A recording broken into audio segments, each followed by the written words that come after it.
अध्याय 14। लंबे कान वाला व्यक्ति सुनकर सीखता है।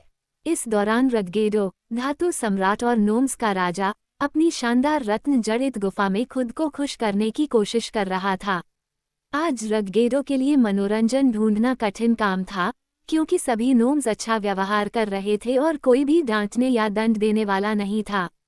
राजा ने कलिको पर 6 बार अपना राजदंड फेंका था, लेकिन एक बार भी उसे चोट नहीं लगी। ऐसा नहीं है कि कलिको ने कुछ गलत किया था, इसके विपरीत उसने हर तरह से राजा की आज्ञा का पालन किया था। जब उसे ऐसा करने का आदेश दिया जाता था तो वह स्थिर नहीं रहता था और भारी राजदंड को खुद पर वार करने देता था। हम इसके लिए कलिको को दोषी नहीं ठहरा सकते और क्रूर रगगेडो ने भी उसे माफ कर दिया, क्योंकि वह अच्छी तरह जानता था कि अगर उसने अपने शाही चेम्बरलेन को कुचल दिया तो वह कभी भी इतना बुद्धिमान और आज्ञाकारी दूसरा नहीं पा सकेगा। कलिको नोम्स से तब काम करवा सकता था जब उनका राजा काम नहीं कर सकता था, क्योंकि नोम्स रगगेडो से नफरत करते थे और वहां हजारों की संख्या में विचित्र छोटे भूमिगत लोग थे जो आसानी से विद्रोह कर सकते थे और राजा की अवहेलना कर सकते थे अगर उन्होंने ऐसा करने की हिम्मत की होती। कभी कभी जब रगगेडो ने उन्हें सामान्य से भी बदतर तरीके से गाली दी तो वे उदास हो गए और अपने हथौड़े और कुदालें फेंक दी। फिर चाहे राजा उन्हें कितना भी डांटे या कोड़े मारे, वे तब तक काम नहीं करते जब तक कि कलिको आकर उनसे विनती न करे, क्योंकि कलिको भी उन्हीं में से एक थी और राजा ने उसे भी उतनी ही गाली दी जितनी गुफाओं की विशाल श्रृंखला में किसी भी नोम को। लेकिन आज सभी छोटे लोग अपने कामों में मेहनत से लगे हुए थे और रगगेडो के पास करने के लिए कुछ नहीं था, इसलिए वह बहुत ऊब गया था। उसने लंबे कान वाले श्रोता को बुलाया और उससे कहा कि वह ध्यान से सुने और बताए कि बड़ी दुनिया में क्या चल रहा है। ऐसा लगता है, श्रोता ने कुछ देर सुनने के बाद कहा, कि अमेरिका में महिलाओं के पास क्लब हैं। क्या उनमें कांटे हैं? रगगेडो ने जम्हाई लेते हुए पूछा। जवाब मिला, महाराज, मुझे कोई आवाज सुनाई नहीं दे रही। तो फिर उनके क्लब मेरे राजदंड जितने अच्छे नहीं हैं। आप और क्या सुनते हैं? युद्ध चल रहा है। वाह, युद्ध तो हमेशा होता ही रहता है। और क्या? कुछ देर तक श्रोता चुप रहा, आगे झुककर अपने बड़े बड़े कान फैलाकर हल्की सी आवाज भी सुनने लगा। फिर अचानक उसने कहा, महाराज, यहाँ एक दिलचस्प बात है। ये लोग इस बात पर बहस कर रहे हैं कि कौन धातु सम्राट पर विजय प्राप्त करेगा, उसके खजाने को जब्त करेगा और उसे उसके राज्य से बाहर निकालेगा। कौन से लोग? रगगेडो ने अपने सिंहासन पर सीधे बैठते हुए पूछा। जिन्हें तुमने खोखले ट्यूब में फेंक दिया था, अब वे कहाँ हैं? उसी ट्यूब में, और इसी रास्ते से वापस आ रहा हूँ, श्रोता ने कहा। रगगेडो अपने सिंहासन से उठ खड़ा हुआ और गुफा में ऊपर नीचे घूमने लगा। उन्होंने कहा, मुझे आश्चर्य है कि उन्हें रोकने के लिए क्या किया जा सकता है। ठीक है, श्रोता ने कहा, यदि आप ट्यूब को उल्टा कर सकते तो वे दूसरी तरफ गिर जाएंगे, महामहिम। रगगेडो ने उसे दुष्टता से घूरा, क्योंकि ट्यूब को उल्टा करना असंभव था और उसे लगा कि श्रोता उसका मजाक उड़ा रहा है। उसने तुरंत पूछा, वे लोग अब कितनी दूर हैं? लगभग 9306 मील, 17 फरलांग, 8 फुट और 4 इंच जितना मैं उनकी आवाजों से अनुमान लगा सकता हूँ, श्रोता ने उत्तर दिया। आहा, तो उनके आने में कुछ समय लगेगा, रगगेडो ने कहा, और जब वे यहाँ पहुँचेंगे तो मैं उनका स्वागत करने के लिए तैयार रहूँगा। वो अपने घंटे की ओर दौड़ा और उस पर इतनी जोर से प्रहार किया कि कालिको एक जूता उतारकर और दूसरा पहने हुए गुफा में उछलकर आ गया, क्योंकि वह भूमिगत राज्य की गर्म बुदबुदाती झील में तैरने के बाद अभी अभी अपने कपड़े पहन रहा था।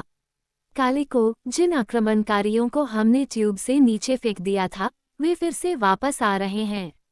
उन्होंने कहा, मुझे लगा कि वे आएंगे, रॉयल चेम्बरलेन ने दूसरा जूता पहनते हुए कहा।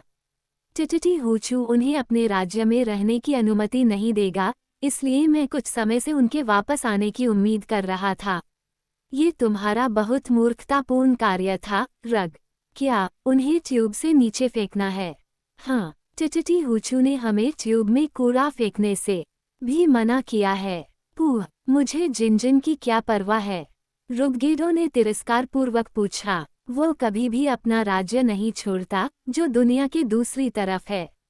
सच है, लेकिन वह तुम्हें दंड देने के लिए ट्यूब के माध्यम से किसी को भेज सकता है, कलिको ने सुझाव दिया। मैं उसे ऐसा करते देखना चाहता हूँ। कौन मेरे हजारों नोमों पर विजय प्राप्त कर सकता है?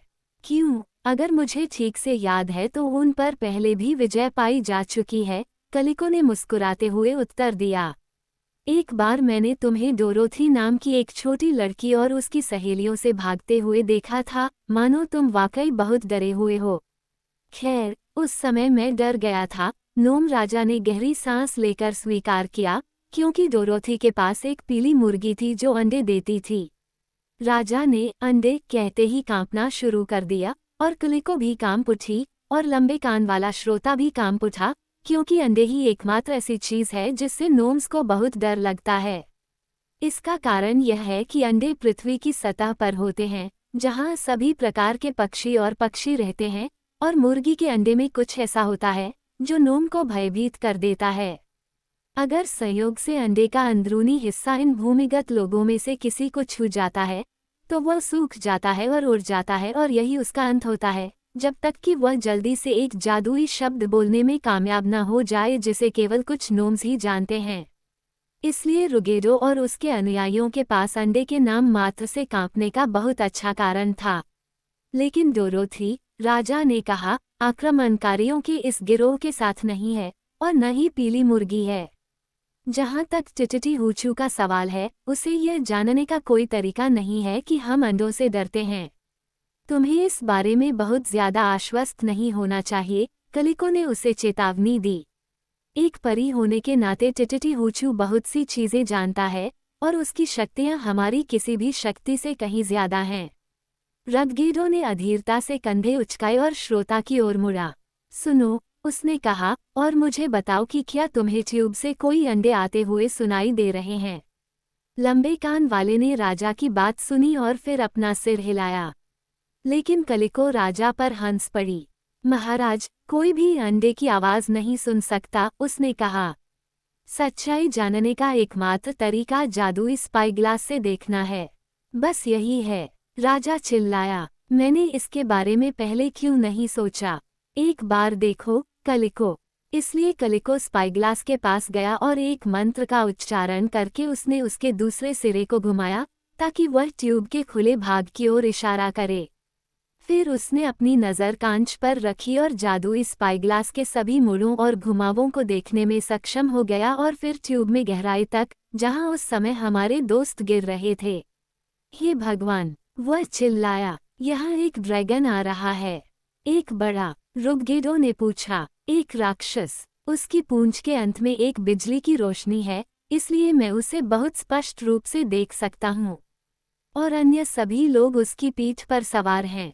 राजा ने पूछा, अंडों के बारे में क्या ख्याल है? कलिको ने फिर देखा। मुझे तो कोई अंडे दिखाई नहीं दे रहे, उसने कहा, लेकिन मुझे लगता है कि ड्रैगन अंडों जितना ही खतरनाक है। शायद टिटिटी हूचू ने उसे आपको उन अजनबियों को निषिद्ध ट्यूब में छोड़ने के लिए दंडित करने के लिए यहाँ भेजा है। मैंने आपको चेतावनी दी थी कि ऐसा न करें, महाराज। इस खबर ने नोम राजा को बेचैन कर दिया। कुछ मिनटों तक वह इधर उधर घूमता रहा, अपनी लंबी दाढ़ी को सहलाता रहा और पूरी ताकत से सोचता रहा। इसके बाद वह कलिको की ओर मुड़ा और बोला, ड्रैगन केवल अपने पंजों से खरोंचकर और दांतों से काटकर ही नुकसान पहुंचा सकता है। ये सब नहीं है, लेकिन ये काफी है, कलिको ने गंभीरता से जवाब दिया। दूसरी ओर, कोई भी ड्रैगन को चोट नहीं पहुंचा सकता, क्योंकि वह जीवित सबसे मजबूत प्राणी है। उसकी विशाल पूंछ का एक झटका 100 नोम को पैनकेक में तोड़ सकता है, और दांतों और पंजों से वह आपको या मुझे भी छोटे छोटे टुकड़ों में फाड़ सकता है, ताकि हमें फिर से जोड़ना लगभग असंभव हो जाए। एक बार, कुछ 100 साल पहले, कुछ सुनसान गुफाओं में घूमते हुए, मैं चट्टानी फर्श पर पड़े एक नोम के छोटे टुकड़े पर आया।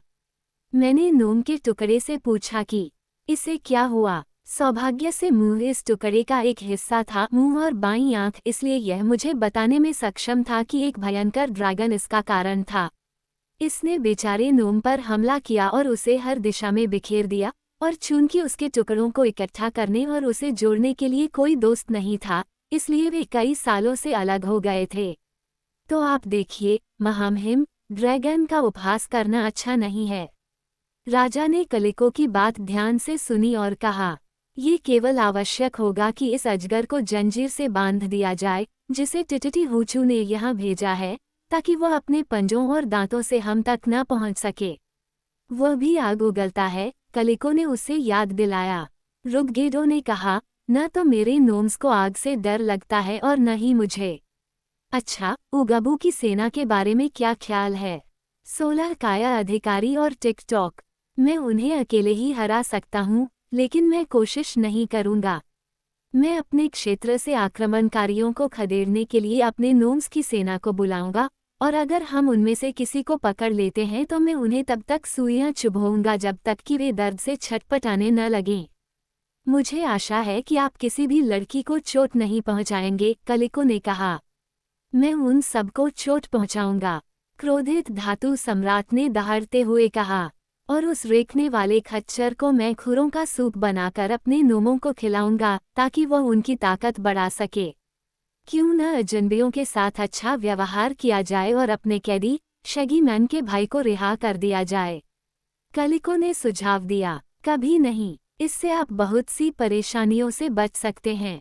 और आप बदसूरत वाले को नहीं चाहते। मैं उसे नहीं चाहता, ये सच है, लेकिन मैं किसी को भी मुझ पर हुक्म चलाने की इजाज़त नहीं दूंगा। मैं नोम्स का राजा हूँ और मैं धातु सम्राट हूँ, और मैं जो चाहूँगा करूँगा और जो चाहूँगा करूँगा और जब चाहूँगा करूँगा। इस भाषण के साथ रगगेडो ने अपना राजदंड कलिको के सिर पर फेंका और उसे इतनी अच्छी तरह से निशाना बनाया कि रॉयल चेम्बरलेन को बचने के लिए जमीन पर गिरना पड़ा। लेकिन श्रोता ने राजदंड को आते हुए नहीं देखा और यह उसके सिर के इतने करीब से गुजरा कि उसके एक लंबे कान की नोक टूट गई। उसने एक भयानक चीख मारी जिसने रगगेडो को चौंका दिया, और राजा को इस दुर्घटना के लिए खेद हुआ क्योंकि श्रोता के वे लंबे कान उसके लिए वास्तव में मूल्यवान थे। इसलिए नोम राजा कलिको से नाराज होना भूल गया और उसने अपने चेम्बरलेन को जनरल गुफ और नोम की सेना को बुलाने और उन्हें उचित रूप से हथियारबंद करने का आदेश दिया। फिर उन्हें ट्यूब के मुहाने पर मार्च करना था, जहां वे यात्रियों को देखते ही पकड़ सकते थे।